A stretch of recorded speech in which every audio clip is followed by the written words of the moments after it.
नमस्कार दोस्तों, स्वागत है आपका। दोस्तों आइए देखते हैं यूपी पीसीएस 2020 का हिस्ट्री में आए हुए प्रश्न। और यह इसलिए भी महत्वपूर्ण है कि कई बार कई प्रश्न रिपीट कर देते हैं। तो पहले देखिए, सबसे पहले कि भीमबेटका गुफा की खोज किसने की थी। तो भीमबेटका गुफा की खोज वीएस वाकड़कर महोदय ने की थी। भीमबेटका गुफा जो कि एमपी में है, इसकी खोज वीएस वाकड़कर महोदय ने की थी।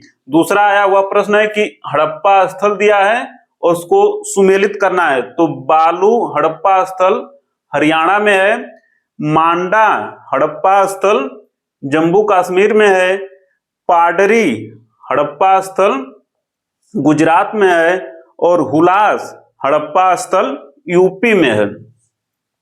तीसरा महत्वपूर्ण प्रश्न है कि महाजनपद और उनकी राजधानी को सुमेलित करना है। तो मत्स्य महाजनपद की राजधानी विराटनगर थी, कुरु महाजनपद की राजधानी इंद्रप्रस्थ थी, सूरसेन आधुनिक मथुरा, तो सूरसेन आधुनिक मथुरा की राजधानी मथुरा ही थी, तो सूरसेन महाजनपद की राजधानी मथुरा थी और अस्मक महाजनपद की राजधानी पोतन थी। चौथा महत्वपूर्ण प्रश्न है कि किस वंश के शासकों को पुराणों में श्री पर्वती कहा गया है। तो इक्ष्वाकु वंश के शासकों को पुराणों में श्री पर्वती कहा गया है। पांचवा महत्वपूर्ण प्रश्न कि मौर्य काल में एग्रोनोमोई मार्ग निर्माण का अधिकारी था। अब देखते हैं छठा प्रश्न। देखिए इसमें दो स्टेटमेंट हैं। पहला कि मुल्तान के सूर्य मंदिर का उल्लेख ह्वेनसांग, अबुज ईद अल मसूदी तथा अलबरूनी ने किया है। मुल्तान के सूर्य मंदिर का उल्लेख ह्वेनसांग, अबुज ईद अल मसूदी तथा अलबरूनी ने किया है। यह स्टेटमेंट बिल्कुल सही है। दूसरा स्टेटमेंट कि सांबपुर यात्रोत्सव सूर्य पूजा से संबंधित है, यह भी सत्य कथन है। सातवां आया वह प्रश्न है कि शेख बुरहानुद्दीन गरीब तो ये दौलताबाद में इनका निवास क्षेत्र था और शेख मोहम्मद हुसैनी गुलबर्गा में इनका निवास क्षेत्र था। अगला महत्वपूर्ण प्रश्न है कि जब औरंगजेब ने गोलकुंडा पर 1687 में आक्रमण किया, औरंगजेब ने जब गोलकुंडा पर 1687 ईस्वी में आक्रमण किया तो उस समय गोलकुंडा का शासक अबुल हसन कुतुब शाह था। जब औरंगजेब ने 1687 ईस्वी में गोलकुंडा पर आक्रमण किया तब गोलकुंडा का शासक अबुल हसन कुतुब शाह था। नवा महत्वपूर्ण प्रश्न था अकबर के बारे में। कई स्टेटमेंट दिया था। तो अकबर ने लड़कों और लड़कियों की विवाह की आयु निर्धारित की थी। तो लड़कों के लिए 16 वर्ष, लड़कों के लिए विवाह की आयु 16 वर्ष और लड़कियों के लिए 14 वर्ष निर्धारित की थी। दूसरा उसने कि तुरबेग नामक अधिकारी की नियुक्ति अकबर ने बाल विवाह को रोकने के लिए की थी। तीसरा महत्वपूर्ण सुधार था उसका कि विधवा पुनर्विवाह को कानूनी बनाया। अकबर ने विधवा पुनर्विवाह को कानूनी बनाया। चौथा महत्वपूर्ण कि अकबर ने बहुपत्नी प्रथा को समाप्त किया। अकबर ने बहुपत्नी प्रथा को समाप्त किया या अस्वीकार किया इसे। 10वां बहुत ही महत्वपूर्ण प्रश्न है कि देखिए दीवाने तन जागीर एवं वेतन की देखभाल करता था मुगल काल में।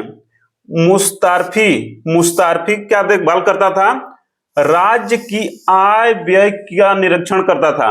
राज्य की आय एवं व्यय का निरीक्षण मुस्तारफी करता था और मुशरिफ कार्यालय को संभालने के लिए मुशरिफ था। 11वां बहुत ही महत्वपूर्ण देखिए कि एक्सला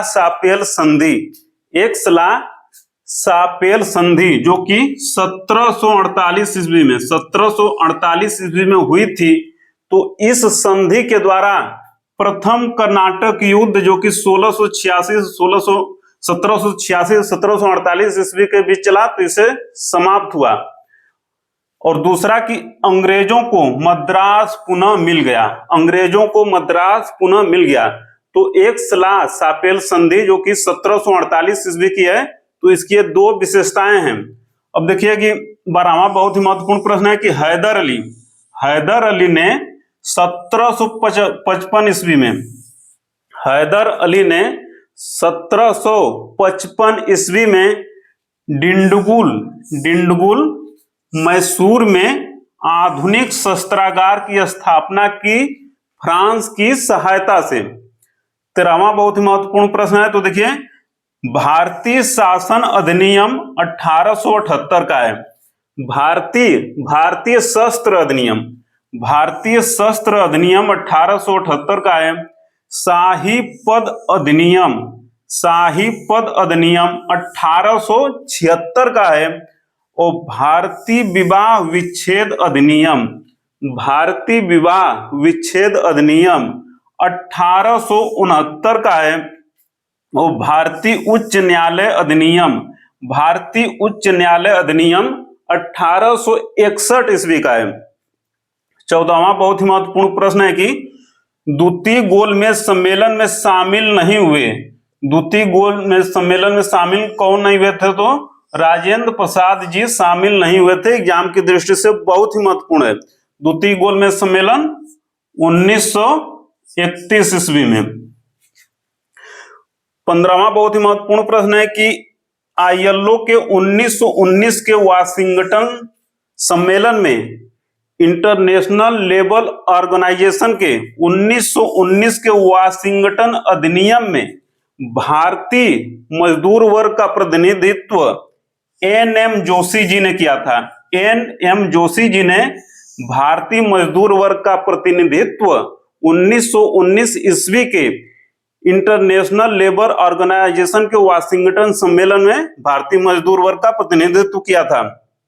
16वां बहुत ही महत्वपूर्ण किताब है the story of my deportation.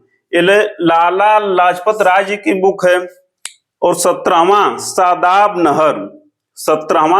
नहर तो फिरोज शाह तुगलक की रजब बहाव नहर को पुनर्जीवित करके मुगल काल में सहाब नहर का निर्माण किया गया। तो एक महत्वपूर्ण 17 प्रश्न थे। तो मिलते हैं जल्दी अगले प्रश्न में, तब तक सादर नमस्कार।